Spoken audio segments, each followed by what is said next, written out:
All right, to be clear, this part of the story is sad too, but it's really important that I share it. Since my story got published in 2015, I have worked with hundreds of undocumented kids.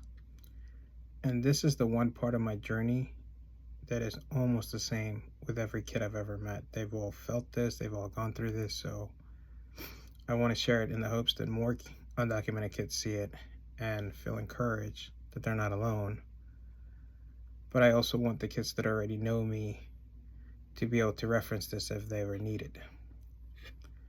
So, from the age of 8 to 18, I grew up in the United States. Normal kid, friends, everything. Felt very American, didn't feel any different. When life really changed for me was when I wanted to go to college.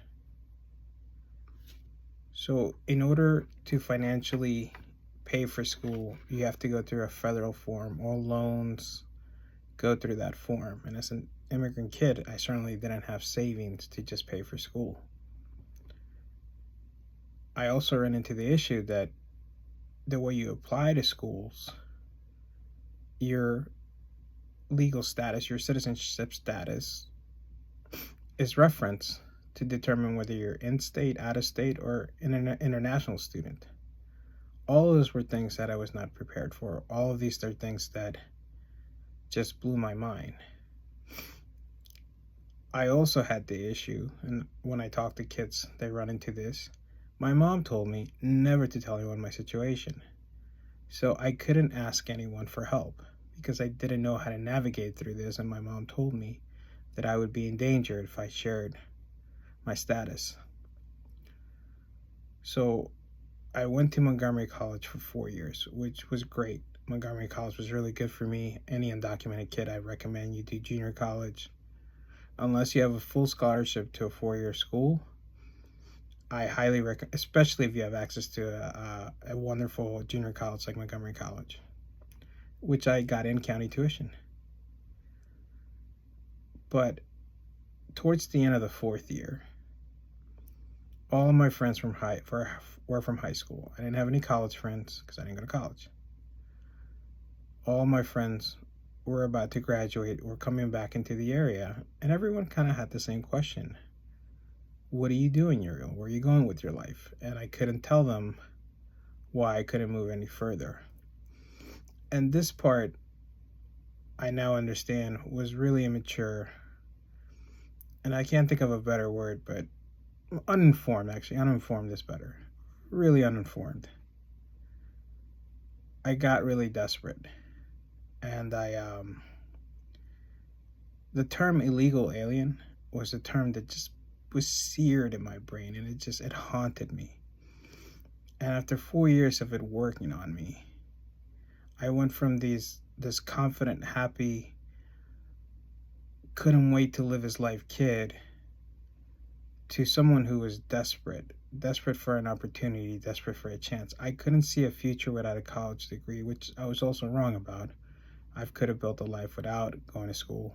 But for any kid that wants to go to college, I can understand, because at the time I felt, what am I going to do in life without a college degree? And because I felt like that was being taken away, that I had no access or opportunity, and because I felt like less of a person because I was an illegal alien, I didn't even feel like a human being. I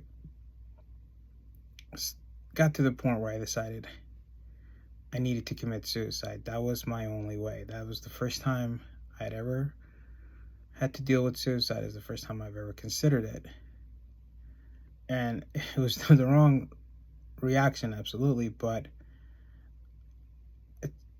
the desperation that I felt and the lack of a future, I didn't see any hope for tomorrow. I didn't see any hope for a future, and I didn't feel like a person. I thought I was an alien. I thought I was something less than human. And so I decided to drive to White's Ferry. There's a boat ramp there, and I was going to drive my car as fast as I could into the water. Some people are not going to like to hear this, but if I'm honest, I think one of the reasons why I didn't do it was because I was too much of a coward to do it.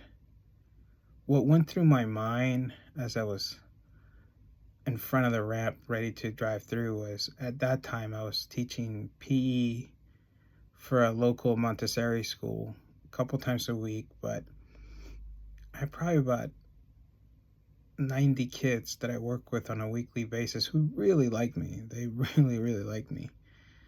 And I thought about them, and I thought about the news, and I thought about their parents watching television and the kids seeing that their coach had done that, and them asking their parents, why did I do that?